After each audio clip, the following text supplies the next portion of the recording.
Oi fellow comrades, it is Squidtard here and welcome back to another video. Today we are talking about the most disappointing teams for the 2023 college football season. And this is entirely based on my off-season predictions, based on how I had teams finishing in the regular season. So a lot of these, teams may not be the most disappointing teams by your standpoint. However, like I said, entirely based on my predictions. Let's say I had a team that finished out 8-4 or something, and they finished at 2-10.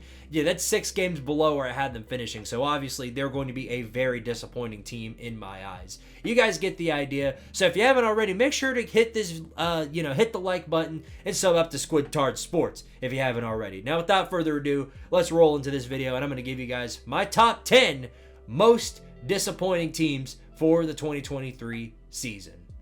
Alrighty then, starting out with number 10, we have the Illinois Fighting Illini. I had Illinois finishing out at 8-4 and they went 5-7. Definitely a disappointing year for Illinois. Definitely a disappointing year for Brett Bielema. I didn't think they were going to finish out this low. Now the Big Ten West has always been a chaotic division, but it's kind of a poopy division as well. So you have to wonder how in the world, with a veteran squad like Illinois has, how did they finish out this badly? Well, you look at their schedule, they had losses against Kansas, Purdue, a blowout loss to a 4-win Purdue team, losses against Nebraska, Wisconsin, Iowa, Northwestern.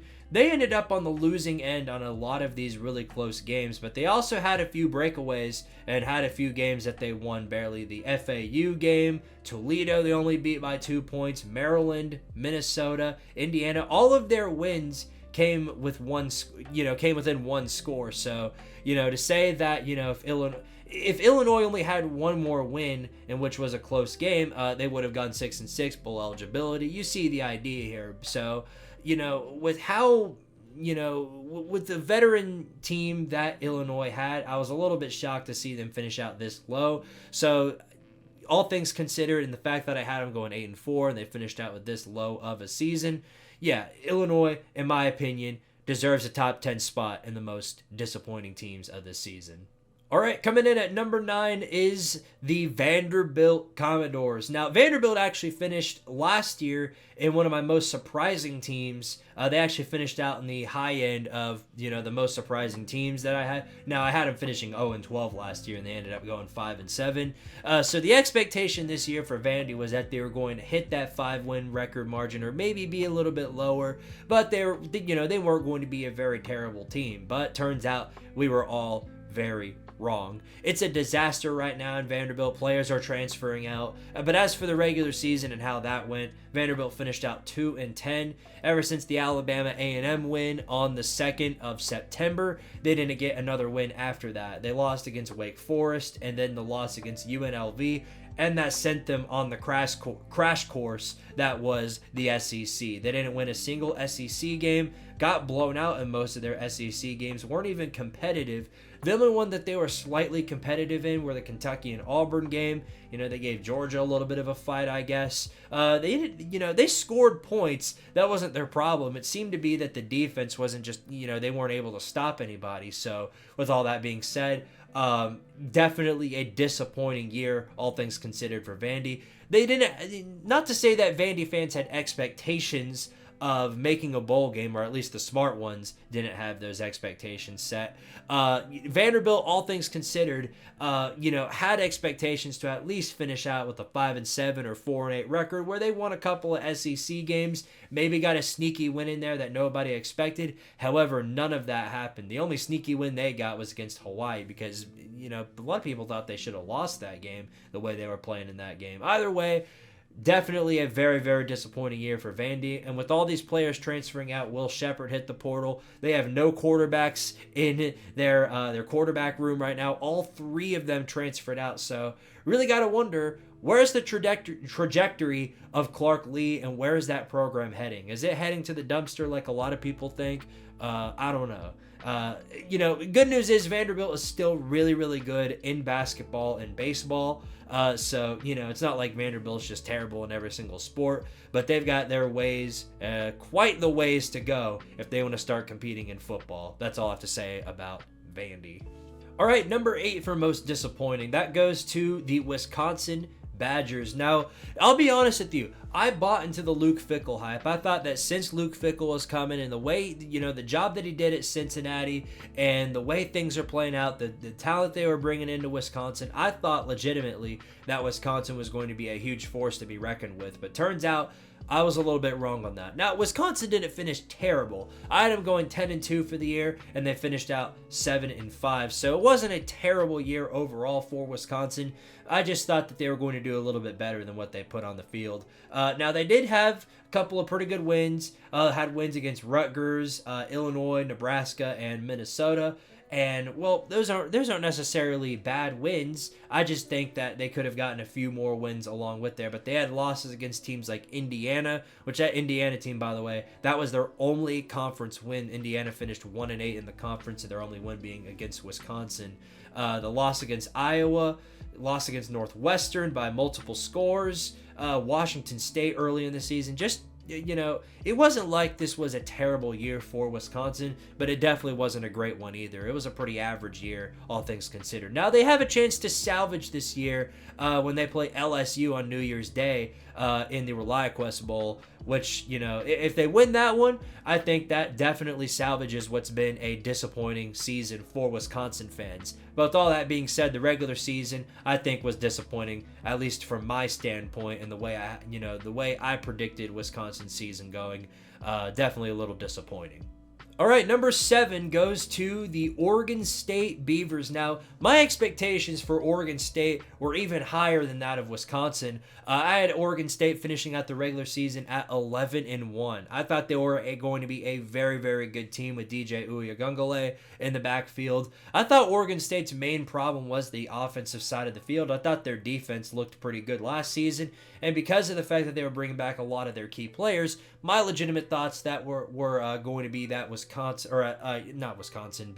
Oregon State was going to have a legitimate chance to win the Pac-12 and maybe even make the college football playoffs. But turns out I was wrong on that note. Ever since the Washington State loss earlier in the season, that kind of threw off my predictions for Oregon State. Now, they did have a couple of really good wins. The wins against UCLA and Utah, I thought, were pretty good wins. But they also had a couple of head-scratching losses. Arizona, the Washington State loss, like I mentioned earlier.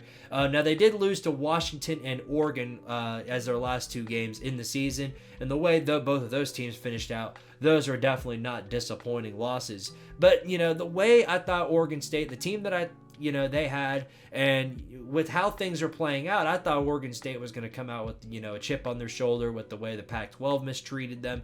Just a lot of uncertainty with what this team was going to do. And I thought they were going to finish really, really good. And that turns out not to be the case. Finished out 8-4, and again, not a bad year, and they can still salvage their season with the win over Notre Dame in the bowl game. However, all things considered, and where Oregon State fans thought they were going to be in the offseason, I thought it was a disappointing year. All right, number 6, and I feel like a lot of people feel the same way I do about this team and the way their season has progressed, but I'm talking about the Baylor Bears. Man, oh man, oh man, this team finished out really, really bad. Now, I had Baylor finishing out, they were 4 games off. I had them finishing out 7-5, and I actually had them getting the upset over Texas rather than Oklahoma. And, well, turns out none of that happened. They finished out 3-9, and, well, I should have known the trajectory of where their season was heading as soon as they lost to Texas State. That was Texas State's first win against a Power 5 opponent, I believe. And, well, after that, everything just kind of went downhill for Baylor. They did give Utah a really good fight, but they also lost a lot of really head-scratching games. Lost to Texas Tech by multiple scores, Iowa State, Houston at home, the West Virginia game at the end of the season. Their only wins came against Long Island, UCF, which I do think is a pretty good win for Baylor, and Cincinnati. Everything else, though, just kind of crashed and burned, and this was definitely a difficult schedule. I'm not saying that Baylor didn't have a hard schedule. However, with how favorable some of these games were, I'm guessing that a lot of people were disappointed with how Baylor ended up, because, man, 3-9 is a very, very disappointing season. No Power 5 team is going to be happy with a 3-9 record. Doesn't matter if you're Vandy or Rutgers or anybody else. Truth be told, if you finish out 3-9 as a Power 5 team, it's a very, very, very disappointing season. And, well, yep, very disappointing season for the Bears.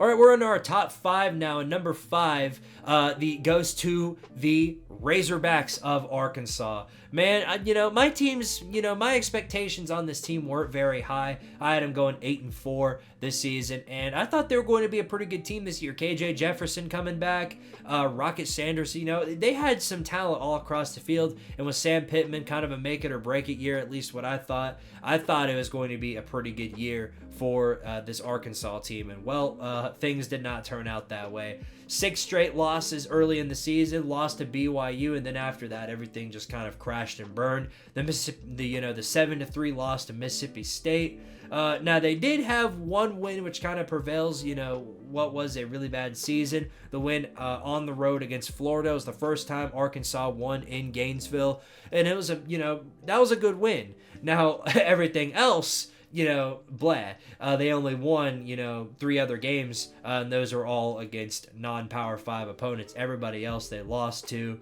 Blowout losses to Auburn, Missouri. They did give Alabama quite a bit of trouble, but, so did Auburn. So, and they ended up losing the game anyway. So, it was a really, really rough year for Arkansas. A lot of close losses, a lot of really bad losses, and just a very disappointing year for Sam Pittman and the Razorbacks. Hopefully they get it together next year.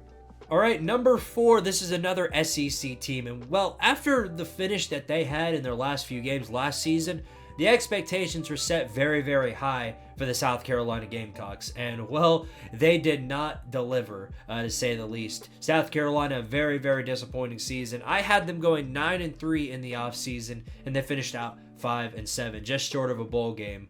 A couple of really bad losses, too. North Carolina loss early in the season. Yeah, not too bad. And even the Georgia loss, they only lost by, 10 points. And after that, a lot of people thought that South Carolina's season can still be, prevailed. They could still have a really, really good season. A lot of games still ahead of them past that point. But after that, everything just kind of, hit a really, really bad spot. They had a 5-game stretch where, this is make it or break it time for this season. And, well, they finished 1-4 in those games. They won the first one against Mississippi State, but lost to Tennessee, Florida, Mizzou, and Texas A&M. The Florida loss was definitely really, really brutal. And, South Carolina's defense definitely had their big issues. And I think South Carolina fans can agree with me on that. Now, they did have a couple of pretty good wins. The Kentucky win, they blew out Vandy, beat Mississippi State, like I mentioned. Other than that, though, not a good year for South Carolina. Their offense couldn't get anything going against Clemson at the end of the season. And if they had beat Clemson at the end of the season at home, they're 6-6. If they win a bowl game, maybe what's been a really, really rough season can be salvaged. But unfortunately, they were not able to do that. So South Carolina finished out 5-7, just short of a bowl game. And I think every single South Carolina fan can agree with me that it was definitely a disappointing year for the Gamecocks.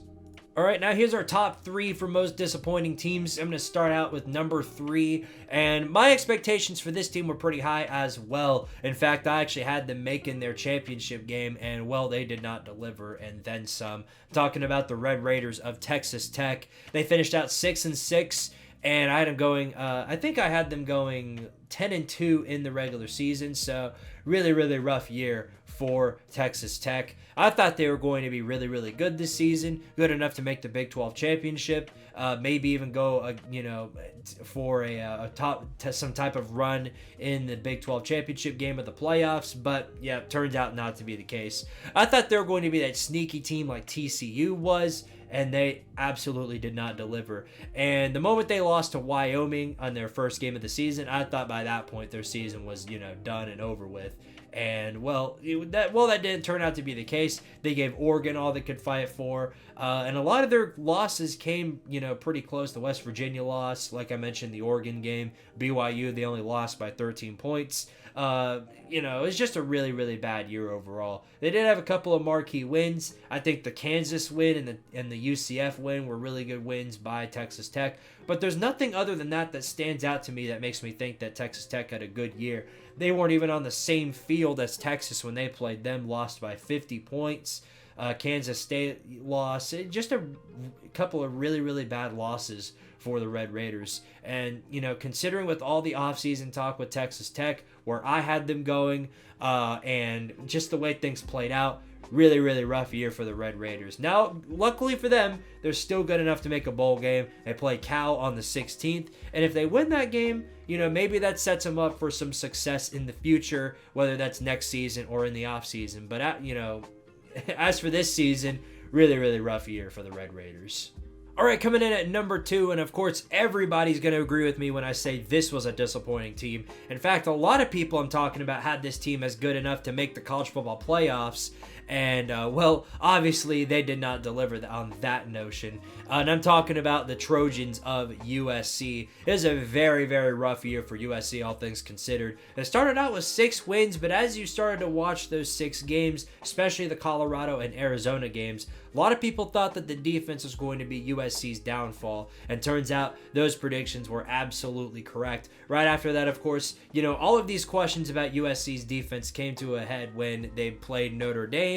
Right after that, on the road, a lot of people thought USC was going to lose that game because of the way their defense was playing, and turns out they were right. USC definitely lost that game, got blown out even, and losing by 28 points against Notre Dame, it's hard to come back from that, all things considered, especially since the latter half of the schedule is the rough part of USC's schedule. And because of how bad their defense played, it was no wonder that they lost quite a few games after that. They lost to Utah right the week after, which knocked them out of playoff contention. They also lost to Oregon, lost to Washington, and then lost to UCLA. And along with that, of course, Alex Grinch got fired, and a lot of people thought he should have been fired last season. And, it was no wonder, too, because every other game after the Arizona State game, that was their 4th game of the season, they let everybody score on them. Utah, even with how, Utah's offense wasn't good this year, and Utah even put up 32 points on him, or 34 points, excuse me. I forgot they lost that game. Point is, though, USC, really, really bad season overall. Caleb Williams' final year, of course, he's off to the draft. Like everybody thought he was going to be after this season. But yeah, just a disappointing year with all the talent coming back with Lincoln Riley. A lot of questions being set for Lincoln Riley as USC is entering the Big Ten next year. A lot of questions are going to have to be answered next year about Lincoln Riley and the job he's doing at USC. They have a chance to salvage their season at least a little bit. They play Louisville on the 27th in a bowl game, and the Holiday Bowl. And even if they win that game, it won't be the greatest thing ever. It at least finishes you out with a win rather than a loss, like you've been having for the last 3 weeks. So with all that being said, USC definitely by far a very disappointing team in 2023. Alrighty then, and coming in for our number 1 most disappointing team for 2023. Now, of course, I think a lot of people thought USC was the most disappointing team for this year. And if this were just a regular most disappointing team type of video, then I would agree with you and say that USC was the most disappointing team. But like I said, this is based on my predictions, and I had this team finishing out 8-4, and they ended up going way, way, way below that, even further than where USC ended up. USC, I was off by 4 games. They lost 4 more than I thought they were going to. This team lost 5 more, and I'm talking about the Pittsburgh Panthers. I had Pittsburgh finishing out 8-4, and they finished 3-9. Very, very bad year for Pittsburgh. Now, of course, a lot of people are going to point to that Louisville win and say that because of that, they weren't the most disappointing team. But even if they beat Louisville, who ended up being pretty good this season, they lost to pretty much everybody else on their schedule. Losses to Cincinnati, West Virginia, Virginia Tech, Syracuse, Duke, and losses to Florida State, Notre Dame, North Carolina. Not bad losses. Both of those, all of those teams are ranked. But with how good Pittsburgh was a few years ago, the wins, the winning the ACC just 2 years ago, the fall off has been crazy for Pittsburgh to witness. And Pat Narduzzi, still the head coach at this point. It really makes me wonder what Pittsburgh is going to do with him, whether or not Pat Narduzzi is going to resign his spot at Pittsburgh, or if he's going to stay, or if there's just, they're going to, run with another year with him. A lot of uncertainty with how Pittsburgh is going to end up throughout the rest of, going forward in 2024. Are they going to remain as bad as they are, or are they going to have another, a better year next year? One thing we can all agree on, though, is that the ceiling and the floor for Pitt are going to be readjusted, and both are going to be quite a bit lower than what a lot of people thought they were going to be for this season. But all that being said, Pittsburgh, in my opinion, and based on my predictions, they are the most disappointing team in 2023. All right, and that is my top 10 list for the most disappointing teams in 2023. Let me know what you guys think down in the comments below. If you haven't already, make sure to check out my top 10 most surprising teams in 2023. Pretty interesting results there as well. As I mentioned, all of this is based on my predictions from the offseason. So Pittsburgh being ranked number 1. If this were any other video, I wouldn't have done that. But ranked on my predictions. What can you do about it? Oh yeah, and in case you guys are wondering about my pick'ems results, I forgot to mention, the pick'ems, and I'm going to do so in a community post. I'll talk about that later. But my record on that is pretty interesting. Out of 488 games, I have a percentage of games I got right. 74.6% of those games I got right. So pretty interesting results there. 364 and 124 was my final record. Interesting stuff, I know. But anyway, all that being said, I shall see you guys in the next video. If you guys have any thoughts or suggestions about future videos, since the off season is rolling up, let me know down in the comments below. And as always, I will respond accordingly. So until next time, I'll see you all later. As always, power to Tardaria, and go Vols.